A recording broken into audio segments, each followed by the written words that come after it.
So if you didn't hear, Oshinoko Season 2 is in production. It's been leaked for quite a few weeks, but it's always nice having the official confirmation when the final episode of a season you're really enjoying does come to an end. And after seeing our group's first performance, and it was fire, the choreography, the singing, the dancing, and by the end of that song, that second song, seeing our boy back in his baby form just glow sticks for days, you just feel like, yeah, there's no way we could just leave it off here, especially given that they're starting the next arc here, which is this stage play. And honestly, the love triangle that we have brewing between our boy Aqua, and honestly, I'm gonna say it's more of a love square than anything, but for right now, we'll just say it's a love triangle between, of course, Akane and we have Kana. And the reason I say it's more than just a love triangle is because there's a fourth thing in the mix of this love situation, and that is revenge. The idea of wanting murder to kill the person responsible for killing his dear mother. And honestly,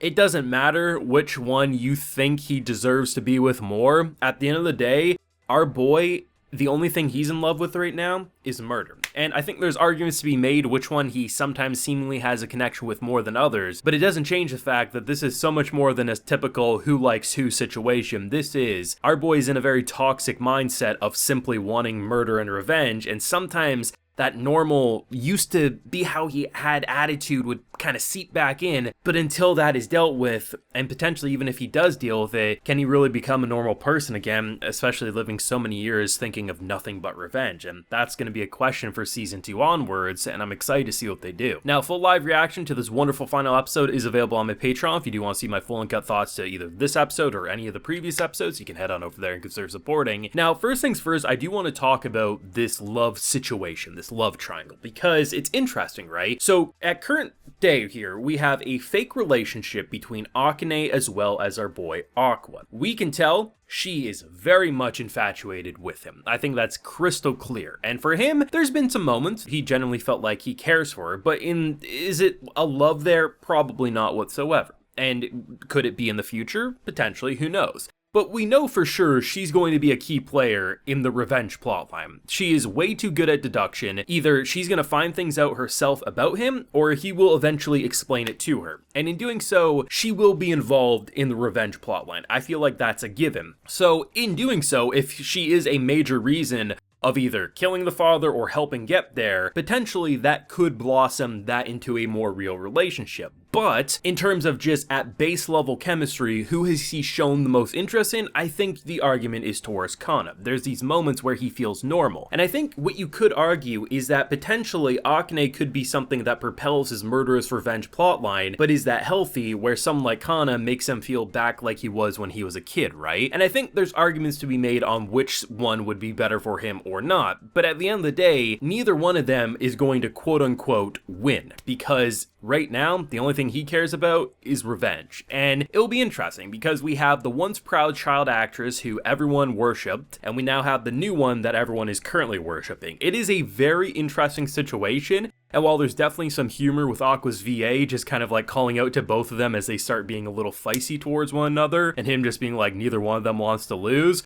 which is putting it very simply, but not wrong either. It's going to be exciting to see what they do with this, and I'm really excited because it's not a simple love triangle. It is something more complex that is all about murder and revenge, and seriously, one side is probably going to propel that revenge plotline, the other is going to try to make him into a more normal person, and I don't know which side's going to come out on top, but either way, the fact that we are going to that play is going to be exciting. Now, anyone who's seen any Idol anime, whether a Love Live or any, but Love Live does has some of the better Idol animation and kind of performances, so I'm going to use that as the base reference. This was really good. Was it very long and complex? No, but it was short, sweet, and to the point. It got across the complex feelings of someone like Kana, but most importantly showed off some really nice dancing, some great singing. And I love how if you compare the difference between the first song to the second song, it really is night and day, even though there is these only subtle differences, especially with someone like Kana. Because after seeing Ruby just completely, she kind of felt like she just had that same vibe the way she was interacting.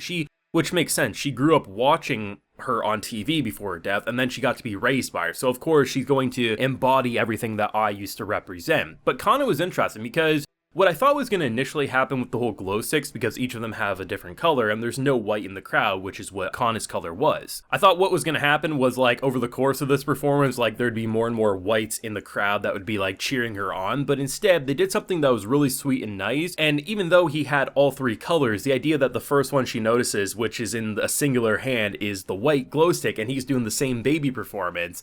You know, it's embarrassing, it's cringy for some of them, but it's just sweet and adorable at the end of the day. And I love how, by the end of that performance, even the super harsh critics in the crowd being like, wow, yeah, they were going from thinking Ruby should be the one in the center to then by the end saying, no, she actually has what it takes. And I think that's what made it so special. Great singing and dancing, but most importantly, it told an emotional story all at the same time. And you just felt proud of them by the end. And I mean, yeah, they seemingly have what it takes. Even though this was just one performance, the hardest stage of the night, as seen by some of the other performers saying, and they nailed it. They absolutely did. Even when they were slightly off with Cunha being a little self-doubting at the beginning, they still were doing good, and by the end, they were absolutely extraordinary. I think when you have so many different things at play between the stage play, different performances, the revenge plotline, and the complex feelings that come with all this, there's a lot of elements at play that make Oshi no Ko so great. And whether it's the child actor stuff that I talked about last week, the toxicity of the idol industry, I mean, they even kind of bring up something that's important when they were on their date about how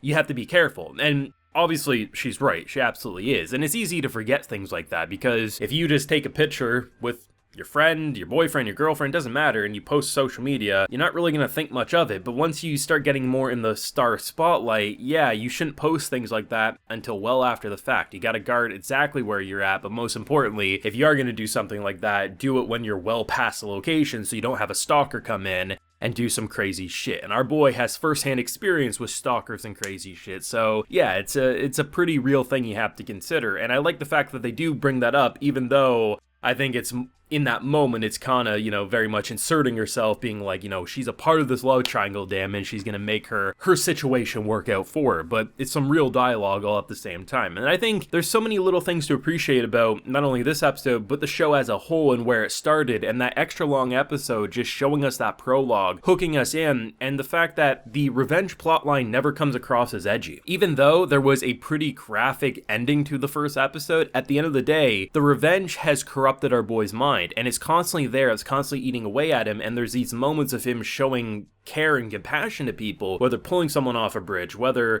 dressing up as someone so that the advice would be listened to, or what he does for his sister. But at the same time, it never feels like they're just trying to jump to the next shocking moment. He's not some psychopath who's just stabbing his way to revenge. No, he wants to kill the bastard who's responsible for someone dying around him. But the idea of how that corrupts him is just such an interesting revenge angle that really doesn't come across as edgy, and I think anyone who says otherwise is kidding themselves. This is such a complex series that hits on so many real themes about the entertainment industry in general in our own world, and there's not much quite like Oshi no Ko, and that's why we considered it greatness. But let me know what you thought down below, either of this last episode, the season as a whole, what you hope to see with season 2. Let me know down below, leave a like if you enjoyed, subscribe if you're new around here, of course ring that bell so you can get notified when I upload more videos on the channel, and as I mentioned, we do have full live reactions to all these episodes available on my Patreon, and while you're there, you can also get a video shout out. So today we have Michael, Sharon, Tom Smith, Tony X, Stephen Thomas, and The Gentleman. So I appreciate the support, everyone. Please take care and have a good one.